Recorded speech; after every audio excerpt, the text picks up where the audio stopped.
Fala pessoal, hoje nós falaremos do analfabetismo funcional e dos problemas aí que eles causam à nossa sociedade. Hoje eu trouxe para vocês aí 4 tipos de analfabeto funcional. Vou começar falando para vocês do ignorante. O ignorante muitas vezes é aquela pessoa que é desprovida de quaisquer conhecimento. Por exemplo, a pessoa ela nunca pegou um livro para poder estudar, para poder aprender um conceito, para poder desenvolver uma ideia, para poder ter o pensamento mais crítico. Quando o pensamento crítico ele acaba não sendo construído de uma forma natural, através da leitura profunda, a pessoa ela vai se distanciando da verdade. E quando a pessoa se distancia da verdade, nós temos um grave problema cultural. Qual é a gravidade disso? É que quanto maior a cultura de um povo, mais estruturada é uma sociedade. Quanto menor a cultura do povo, as estruturas elas ficam mais frágeis. E aí você acaba não criando aquele senso de pertencimento. Você se distancia do que seria importante para manter uma cidade funcionando, para manter um estado funcionando, para manter um país funcionando. Então você pega, por exemplo, uma cidade. Você pensa, quais são as raízes culturais dessa cidade? Muitas vezes você vai pensar, olha, é o tipo de alimento que as pessoas comem. Olha, eu acho que é o comportamento das pessoas, que essas pessoas elas são mais alegres, ou essas pessoas elas não são tão alegres. Ou então você vai pensar, olha, o que molda o comportamento aí das pessoas dessa cidade, das pessoas de um bairro, é que elas sempre frequentam o mesmo lugar. Então elas vão sempre no mesmo supermercado, elas vão sempre numa mesma farmácia. Então elas têm um hábito ali, e o hábito é o que acaba regendo a cultura dela. O hábito então que vai te dar o direcionamento. Só que essas coisas elas são menores. Elas são menores porque muitas pessoas irem no mesmo lugar, muitas pessoas frequentarem aí uma mesma farmácia, um mesmo mercado, não vai fazer elas criarem um senso de pertencimento natural. Às vezes se cria ali um senso de pertencimento inconsciente.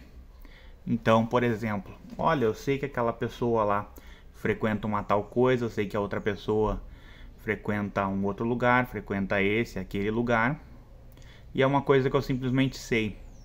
Mas isso aí não cria uma raiz forte para que se mantenha um país de pé. Então você precisa ter algo maior, você precisa ter algo a mais. Por isso que eu sempre toco nesse ponto, né? Que precisa ser criada essa casca mais grossa, essa raiz mais grossa, para as pessoas entenderem que elas pertencem a um mesmo lugar e que elas precisam serem fortes e unidas para poderem defender esse lugar. E como é que elas vão ficar mais fortes, mais unidas?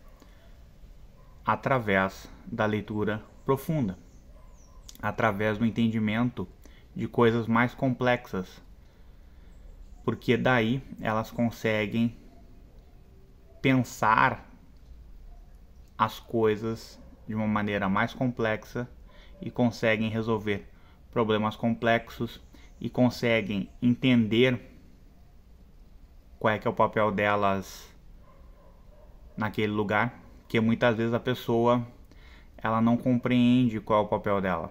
Ela não entende muitas vezes assim, ó, olha, tem um segurança que trabalha ali. É importante aquele segurança estar ali. Ele conhece as pessoas. Ele faz um trabalho bom. É importante ter aquela pessoa ali, porque aquela pessoa ali, ela consegue entregar muitas vezes alguma coisa aproximada do que seria um valor.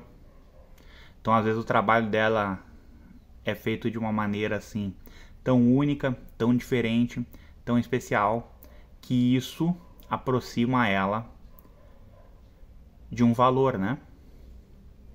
Então, é necessário resgatar essas pessoas que estão fazendo um trabalho pelo menos de razoável a excelente, para se começar a pensar em criar valor, criar uma estrutura mais forte e trazer cultura para a sociedade. Então é necessário a gente resgatar a cultura para manter um alicerce mais forte. Então mais pessoas tendo entendimento de onde elas vivem, tendo entendimento da cultura, se desenvolvendo, é mais fácil nós termos estruturas sólidas. As estruturas sólidas nos permitem manter não somente a sociedade de pé, mas ter o algo a mais, né? Por que precisa ter esse algo a mais? Porque daqui a pouco dá uma enchente, porque daqui a pouco pode dar uma pandemia, porque daqui a pouco pode acontecer muitas coisas. E se você conseguiu compreender, por exemplo, os problemas do local que você vive, é mais difícil de acontecer certas coisas. Então, precisa ter um número maior de pessoas envolvidas nesse processo para que a gente, quando passe aí por uma situação assim, nós tenhamos mais possibilidades de resolver os problemas, né? De antecipar o que pode acontecer. Às vezes a pessoa ela mora ali num terreno onde enche d'água. Só que muitas vezes sozinha ela não tem como fazer muita coisa, né? Agora, se mais pessoas próximas dela compreendem que tem um problema ali, elas entendem que todos pertencem, né, ao mesmo lugar, que todos precisam aí ter alguma coisa para poder se apoiar, né? Que todos precisam ter aí um mínimo para se viver. O que seria esse mínimo? É que a sua casa, por exemplo, não encha d'água, que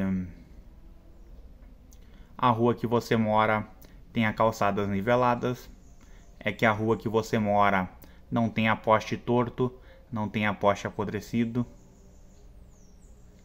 é que o local que você mora não tenha fio caído, é que tenha mais lixeiras onde se possa separar o lixo, onde se possa separar o lixo orgânico do lixo seco, certo? E aí eu pergunto para vocês, aonde vocês moram tem isso? É uma pergunta, né, muito interessante, né? Mas não se faz muito essa pergunta, né? Porque esse tipo de pergunta aí, ela costuma ser deixada de lado, né? Outras coisas costumam passar na frente disso aí. Então, a cultura, ela te permite isso, né, gente? Ela te permite entender aonde você está, entender o que deve ser feito, entender que as pessoas, elas precisam de um mínimo, entender que as pessoas, elas não podem ter a sua casa invadida por água, elas não podem enfrentar problemas ao chegar até em casa, ter uma calçada toda demolida, toda desnivelada.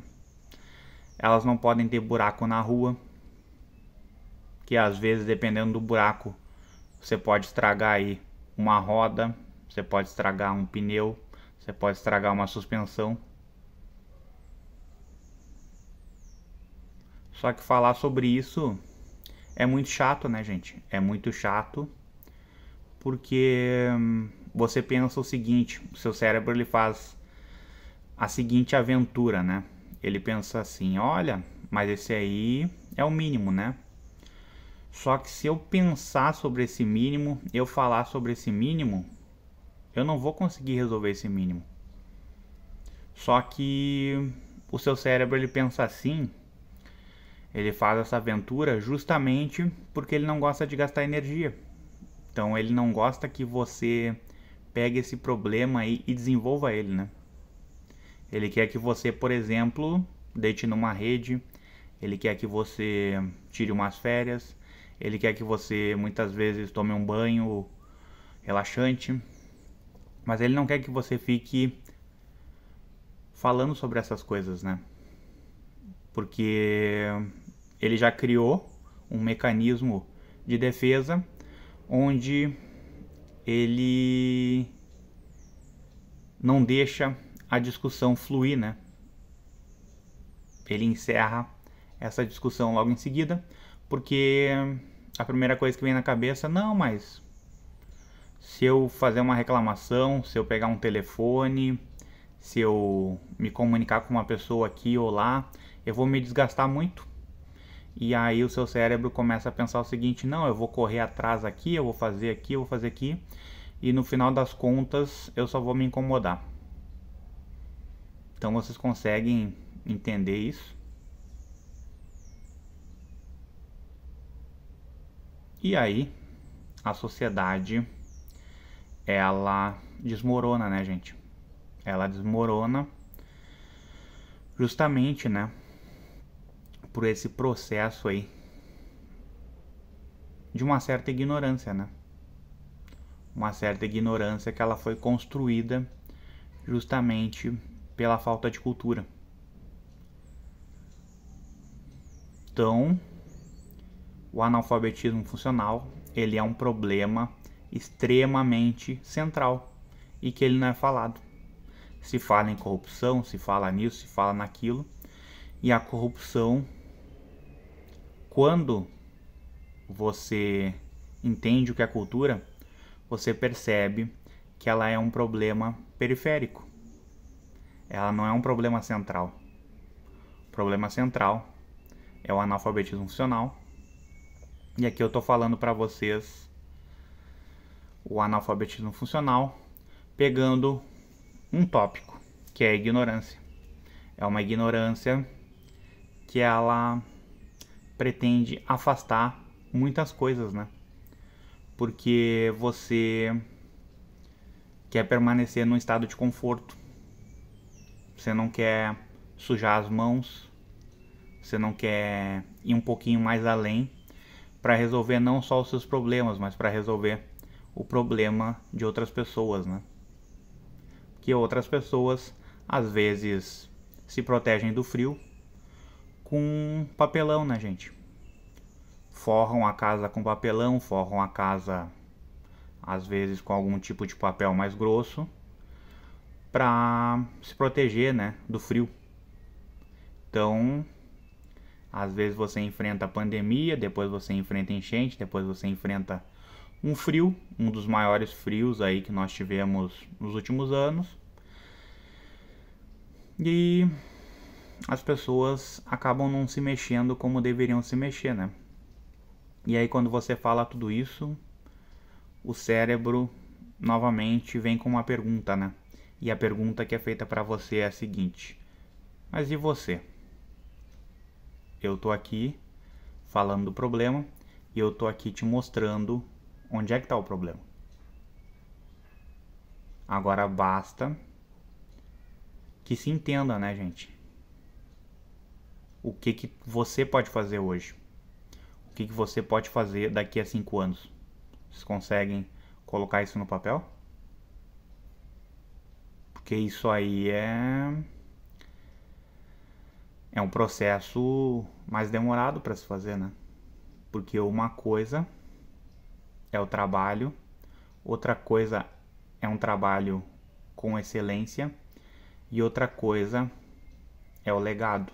São 3 coisas diferentes, né? Trabalho muitas pessoas fazem muito bem, trabalho com excelência muitas pessoas fazem bem, mas legado, pergunto para vocês aí, o Guaíba ele tá despoluído? O Guaíba me parece que ele é poluído. A partir do momento que a gente consegue acabar com a poluição no Guaíba, nós começamos um processo de legado, né? Como é que a gente começa esse processo de legado? Olha, daqui a 20 anos não vai ter problema no Guaíba.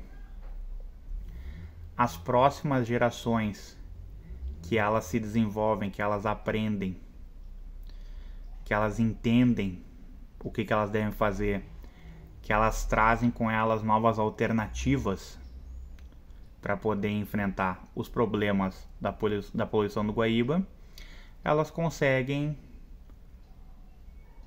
dar continuidade ao legado.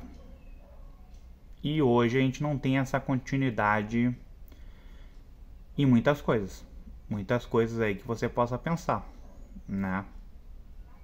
Às vezes uma obra ela é feita de maneira muito rápida, às vezes você vai utilizar um veículo, esse veículo aí foi construído de uma maneira muito rápida. Às vezes você vai pegar um ônibus, o ônibus também foi feito de uma maneira muito rápida. Aí às vezes o ônibus quebra no caminho, ou o veículo quebra no caminho. Vou dar um exemplo para vocês, tá? Estrada Costa Gama. E uma pessoa teve que deixar o carro no que deveria ser um acostamento, né, gente? Era para a pessoa deixar esse carro parado. E ela parou o carro, tudo. Só que o acostamento, ele não tinha 1 metro. E aí vocês pensem o seguinte: você coloca um carro no espaço de 1 metro, num local que circula muitos carros, num local onde a pista é estreita. E qual é a segurança que tinha esse motorista quando ele deixou o carro dele parado num local assim? Um local ali que ele não tinha de largura, ele não tinha 14 metros de largura, gente. Não tinha isso, tá? E aí você imagina assim, 3 carros, um do ladinho do outro aí, andando nesse espaço, com pouca iluminação. E aí esse motorista tendo que pegar ali, tendo que utilizar ali o que ele tinha de iluminação para colocar na traseira do carro, colocando sinalizador, colocando coisas assim, para que outras pessoas, nem é tanto muitas vezes para ele se proteger, é muitas vezes para ele proteger a pessoa que está vindo. Porque imagina, o carro do cara dá um problema e ainda ele pode criar o problema para uma outra pessoa e daqui a pouco ele ser punido pelo problema que não é um problema que ele criou, né, gente? É um problema que aconteceu naquele momento. E naquele momento a cidade ela não foi pensada para solucionar o problema dele. Então não tinha um espaço para ele deixar o carro dele e para que outras pessoas pudessem circular naquele local que ele se encontrava, né?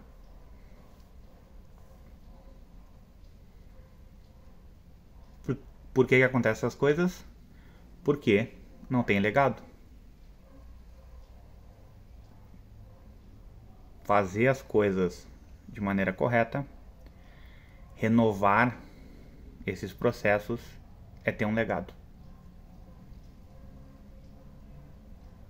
Estrada estreita, quase impossível de caminhar, porque quando chove é tudo embarrado,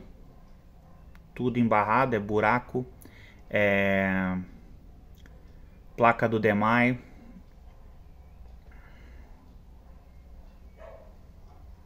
E aí às vezes o terreno ele é muito desnivelado, então às vezes você tem que ficar andando de um lado para outro, atravessando a rua, porque uma parte é impossível de caminhar, na outra também, então às vezes você tem que conseguir encontrar 6 metros onde você possa caminhar, e aí você tem que atravessar para o outro lado e encontrar mais 6 metros, aí atravessa para o outro, daqui a pouco tu encontra 10 metros, daí daqui a pouco tu atravessa para o outro lado, tu encontra 20 metros. Tem partes assim, claro. Isso aí é durante uns 30, 40 metros que você vai andando ali, né? Mas tem. Então é um lugar que acaba muitas vezes não sendo pensado para quem caminha, acaba não sendo pensado para quem dirige. E aí se perde coisas na volta, né, gente? Quais são as coisas que se perdem na volta? Se perde, por exemplo, um sítio espaçoso, um sítio muito bem decorado, um sítio que tem uma entrada bonita, mas que você passa ali algumas vezes e você sente até uma sensação de abandono, né? E era para ser um espaço ali para criança brincar, era para ser um espaço para idoso descansar, um espaço ali para as pessoas utilizarem muitas vezes para restaurar as energias, né? Você pode chamar a energia de energia psíquica, você pode chamar a energia, sei lá, de um contato que você tem com uma força maior, você pode chamar a energia simplesmente de um fator físico, né? Você chama do que você quiser energia. E aí esse local abandonado, porque as estruturas elas são frágeis na volta, e o pessoal vai pensar muitas vezes até chegar até ali, né? Porque imagina, mas se der um problema com o meu carro no meio do caminho, aí eu vou ficar parado numa pista que circula um monte de gente.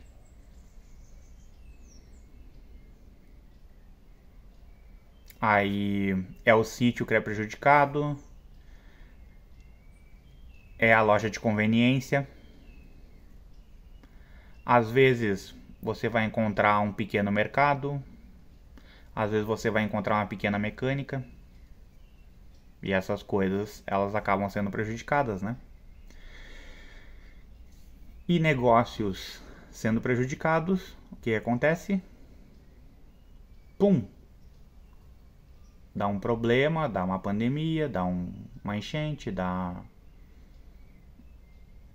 um certo abandono aí num bairro, as pessoas param de frequentar, o negócio quebra, né? E aí o negócio quebrando, essa pessoa ela vai deixar de dar emprego para outras pessoas, ela vai perder o emprego dela, e aí ela vai ter que concorrer a uma vaga de emprego. E aí tem muitas empresas quebrando, mais pessoas desempregadas, né? Mais pessoas desempregadas, menos pessoas contribuindo. Menos pessoas contribuindo, problemas na Previdência. Problemas na Previdência, menos pessoas se aposentando. Menos pessoas se aposentando, mais pessoas trabalhando por mais tempo. Pessoas que deveriam estar aposentadas. Mais pessoas que deveriam estar aposentadas trabalhando por mais tempo, mais doenças.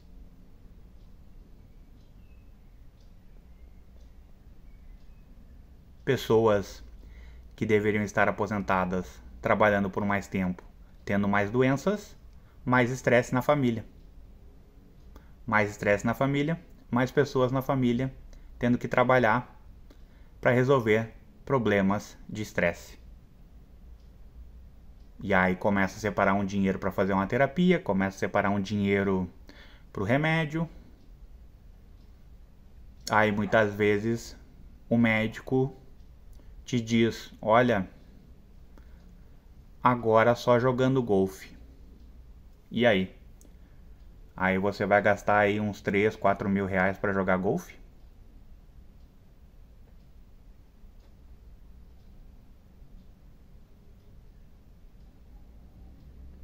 Se inscreva no canal, curta, comente, compartilhe com seus amigos e não esqueça de ativar o sininho de notificações.